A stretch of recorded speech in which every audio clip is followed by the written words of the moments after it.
I'm really excited to share that the doors to my 10-week program, Panic to Peace, will be opening next Monday, January 26th. Over the course of the program, I'll guide you and support you in creating a healthy relationship with anxiety so that the anxious thoughts, physical symptoms, panic attacks, and fear no longer run your life or make the decisions for you. Instead of constantly managing or fighting anxiety, you'll learn how to respond to it in a healthy way that creates more calm, confidence, and freedom. If this feels like the year you're ready to reclaim your life and stop letting anxiety call the shots, head to the link in the show notes to join the waitlist. You'll be the first to know when doors open, and you'll also receive a really special discount. I would love to see you and support you inside the program. I'm Shannon Ireland, your host of a Healthy Push podcast. I struggled with anxiety, panic disorder, and agoraphobia for 15 years.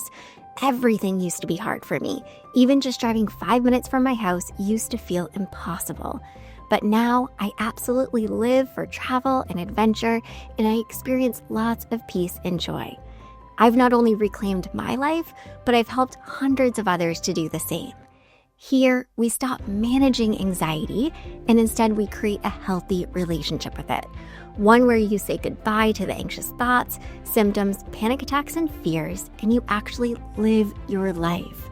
Forget complicated strategies, quick fixes, or the same old hacks you've heard 100 times before.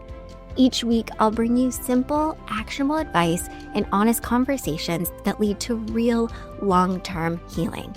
You aren't just an anxious person, my friend. There are reasons why you're struggling with anxiety, and these are things you can fix and heal from. And this is where that journey begins. Welcome. You're right where you're meant to be. Hello, and welcome back to a Healthy Push podcast. So let's talk about panic attacks and specifically what triggers them or what makes them worse. Because I'm such a huge advocate. If you have more understanding of the why, it helps so much in taking the healthy action. So, I feel like this is such a common place that people get stuck, and it makes total sense. It's a place that I got stuck in, and it kept me stuck for a very long time. I held this thought, this belief of if I could just figure out what's triggering my panic, like if I could figure out what's causing it, I could stop it. And I got so stuck here. And maybe this sounds very familiar to you. When panic starts happening, it feels really unpredictable. It feels so intense, so scary. So your brain does exactly what it's designed to do. It starts looking for things, right? It starts looking for causes and patterns. It's like your brain is saying, what set this off, right? What did I eat? What did I do? Where was I? What was I thinking right before it happened? And this instinct is totally natural, normal, human. It's not wrong. It is really just your nervous system trying to protect you and prevent that future danger. But here's where people often accidentally get trapped. And this is where I got trapped. When panic feels random, like it feels like it's out of the middle of nowhere, your brain starts scanning for the causes, right? And over time, that searching itself keeps the nervous system on high alert. You get into this mode where you're always watching, you're always analyzing, you're always looking, and you're always asking yourself, is this it? Is this the thing? And that constant state of monitoring, that's anxiety, right? And that really keeps anxiety so alive. So instead of calming panic, the search for the triggers can actually keep panic alive. So here's a big reframe I want you to hear right off the bat. Panic attacks are not caused by dangerous places or dangerous situations. They're really truly caused by a sensitized nervous system reacting to perceived threat. So that's a really big thing to recognize and a huge difference. Like your body isn't responding to actual danger, it's responding to internal stuff, internal cues like sensations, memories, stress, anticipation, and the meaning that you're giving to what's happening in your body. And we're going to go through all this, but this is why panic can show up in places that are objectively safe. And that's why it feels like it can happen out of the blue and why sometimes it does. And This is why eliminating triggers rarely solves the problem because another one will just pop up. And I see this so often in students that I work with, and I saw this in myself. It's like, "Ooh, I feel like I found the thing, right? And I'm going to go at this thing." And then before I knew it, it was showing up in a different way. So I want to set some expectations for this conversation because this really matters. This conversation that we're having, it's not about avoiding triggers. It's not about controlling your environment. It's not about building situations where panic doesn't pop up. And it's not about building a panic proof life, right? Like we kind of do this instinctually. We want to build a life where panic doesn't show up, which just creates so many problems. If we do these things, right? Avoiding the triggers, controlling things, trying to make it so that we don't panic, these approaches keeps panic so much in charge. So instead, this conversation is really going to be about understanding what is keeping the panic alive and how we can gently interrupt this cycle. Because it's not about eliminating your triggers. It's really about changing how your nervous system experiences them through your response. And I talk so much about that, right? Your response is so freaking important. And when your nervous system learns that sensations, thoughts, situations are really dangerous, panic really starts to show up less and less. And this is when things really start to shift. So, I first want to dive into what panic actually is because I feel like this is important, but I'm going to make this quick. I'm not going to stay here long. I really just want you to understand panic is that fight or flight response misfiring, right? It thinks there's something to protect you from. Your body thinks that it's doing something good, but there's no actual danger, threat, or even malfunction, right? Your system is just on high alert. So I think some reassurances that are really helpful to give here is that panic is not just random. I think we often think that it is. We often convince ourselves that it is, but this just isn't the case. There are reasons why it's showing up, right? And once you become aware and can see the patterns, it really help you to take the steps to experience less of it. Another reassurance is that experiencing panic doesn't mean something bad is about to happen. I know that it feels that way, but it's just not the reality. And also, they're learned responses that can be unlearned. And that's the work you've got to do in recovery. That's the work that's so hard, right? Because you have all these learned experiences. You have these ways of going about things that we really just need to unwind, right? And do differently. So I just want you to hear me here. If you're experiencing panic and it feels random, it feels out of the blue, or not even like you kind of know why it's popping up, I want you to hear me. Your body isn't broken, it's just trying a little too hard to keep you safe. And that is fixable. Okay, so let's start with internal triggers that can lead to panic because I think these are the ones that people often don't recognize. And these are the ones that can really sneak up on you, especially if you're somebody who's often in your head and somebody who thinks a lot. And often these are even more powerful than external things.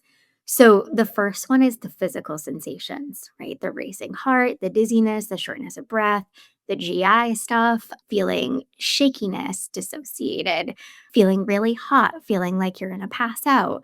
We really get stuck on this loop when it comes to the sensations. We experience a sensation and then we interpret it as, oh shit, this is bad, and then fear kicks in, and then we run with it, and then we create more sensations, right? More symptoms. And you just find yourself on this loop that you're like, I cannot get out of this if my life depended on it. The sensation itself, it's really hard to see this when you're in it, of course, and experiencing it, but the sensation isn't dangerous. What creates that danger, right? What creates that urgency, all of that is the interpretation. It's the meaning that we assign to it, is what escalates the panic, right? And convinces us that there's danger. Like I always tell my students, the sensations, the symptoms aren't the problem, right? It's how you're interpreting them, the stories that you're telling yourself. And I know they feel so uncomfortable. They're really happening. Like your resistance to them makes so much sense, but we've got to change how you're responding internally. So, this is such a big one, the physical sensations, of course. And then the next one is another big one. The thoughts and mental habits. This was me. Like, I swear a lot of my panic started with thoughts. Thoughts like, what if I panic? What if I can't escape? What if I can't get home quickly enough? And, you're constantly doing the body scanning and you're trying to avoid and prevent the panic from happening. And this is such a sticky place, right? Because when you create these patterns in your brain of going along with the thoughts, going along with the feelings, it really gets you stuck in this loop that is incredibly hard to get out of. But it's so important to recognize these thoughts aren't causing panic because they're bad or because they're negative. They're just causing some activation in your nervous system because they're signaling that threat, right? Even though there's not an actual threat in front of you, your nervous system is reacting to it. So, this is why I always teach the importance of responding to your thoughts and your feelings in a healthy way, because how we respond can either escalate panic or it can actually allow it to pass a lot more easily. Okay, another internal trigger, and it's a big one. It's a big one a lot of people struggle with, is one I used to struggle with, anticipatory anxiety. Having that fear of the next panic attack, really constantly living in the future, like living ahead of yourself, trying to figure out what it's going to look like. Am I going to panic? How bad is it going to be? Am I going to freak out? Am I not going to be able to get help? All that stuff. And then you're avoiding all the things, you're avoiding life just in case. I always say this, like, often that anticipatory anxiety is even more exhausting than the actual panic itself. Like, that typically is the harder part than even experiencing the panic sometimes. And this anticipatory anxiety can be really sneaky too, because you don't always recognize when you're really entertaining those thoughts and like jumping down all those rabbit holes. So it's really important to understand the internal triggers, right? How you're responding to the physical sensations and symptoms, how you're responding to your thoughts, the mental habits, how you're responding to that anticipatory anxiety. Okay, now let's jump into external or situational triggers. And these ones are often the ones that we put the blame on, but they are incredibly innocent. Like, we often look at these things and we're like, this is it, right? This is the cause. So we often convince ourselves it's the car, right? It's driving, it's stores, it's crowds, it's being alone, it's certain places that I've experienced anxiety or panic in. And of course, your brain is going to tell you this. Of course, your brain, right, and anxiety is going to try to convince you of this. But these places, right, the situations that you've experienced anxiety and panic in aren't dangerous. They've just become associated with fear, right? Associated with anxiety. So it's like in these places, in these situations, even though they're perfectly safe, you can be in the car, right, and experience panic. You can be in the store. There's nothing dangerous about these places or situations. Your brain is solely reacting to memory. It's not reacting to actual risk or danger. And this is such a helpful thing to recognize, because when you can tell yourself, like, okay, my brain's reacting because I often experience anxiety here, or I've experienced it here before, or it's loud, it's overwhelming. Like, this helps to relieve that feeling of like, oh my God, this is so bad. I have to get out, right? I can't be here. I always say it's not the place or the situation, it's your response to the anxiety, it's your response to the fear. So when I start working with students, clients, especially people in my Panicked Peace program, I really challenge them. Like, we've got to look at things differently, right? The driving, the car, the bus, the crowds, whatever it is, it's not the thing that's causing the panic. It's not the thing that's causing the anxiety. We've really got to work on changing our response when we're in these places, when we're in these situations. Okay, another thing that really can lead to a whole lot of anxiety and panic and can be a really big trigger is stress, burnout, a lack of self care. Like, panic thrives in an overwhelmed nervous system. When you're not taking care of yourself, when you're not slowing down, when your self care is missing, your baseline anxiety is already high. This is for anyone. This is for anyone who's not even struggling with an anxiety disorder. When you're not taking care of yourself, you already have that anxiety present, right? Your system is like, oh my gosh, like, I am trying to navigate so much. I'm trying to handle so much, and it's too much. So, some examples to make it clear, like, if you're not taking care of yourself, it can look like just experiencing that chronic stress, that burnout, poor sleep, skipping meals or under eating, too much caffeine, overworking, not resting, emotional overload with having no avenues for release. These are really big things that we overlook. If you are not taking care of yourself, it makes so much sense that your nervous system is going to feel it and is going to react. So now we want to call out this is really important. These things don't necessarily cause panic attacks, but what is really helpful to recognize and understand is that they lower your capacity for feeling, they lower your window of tolerance. So if you're not taking care of yourself, your capacity is already very low. And then you're experiencing anxiety and panic on top of that. Your system is like, man, we have no way of handling anymore. It's like when your cup is already full, it doesn't take much for panic to spill over. So when you get in the car and you're like, I don't understand, like I'm having a panic attack and this is out of the middle of nowhere, it can very much be because your capacity is already incredibly low. So, this is such an important area that I look at with students and clients too, because stress, burnout, a lack of self care, they're really important. And if these basic things are overlooked, it can be a big reason why you're continuing to struggle, even though you're doing a lot of really good, really helpful work. So, in relation to self care, it's not about doing it perfectly. It's not about adding 20 steps to your daily routine. Like, I'm not a fan of complexity or adding more. It's really just recognizing that your nervous system needs some support, not just exposure. It's funny because this week in my A Healthy Push coaching and community, we're talking about the exposures that happen in our daily lives and why those are so much more important than these exposures that we often create. Because truly, sometimes I think we convince ourselves, like, I just need to do more. I need to do more exposures. I need to face anxiety. If I'm not getting out there, things feel harder. If I'm not doing, I'm not recovering. And it's just so insanely backwards. Like sometimes we need to pull back and we don't need to be doing all these like curated exposures. And we just need to allow ourselves to care for ourselves more and better and to allow ourselves to do life and practice the things that are going to be helpful. Okay, now let's shift and talk about what actually makes panic worse, even though a lot of these things often feel helpful. And before we dive in, I just want to normalize and remove some shame. Like, if you were doing any of these things, it is okay. It makes sense. These behaviors make sense. They're really just that attempt to feel safe, right? To not experience the anxiety and panic. But some really big, common panic fueling habits: avoidance, of course, reassurance seeking, always looking outside of yourself. This is typically performing those safety behaviors, carrying the safety objects wherever you go. Another one is distraction to escape the discomfort and treating panic like an emergency.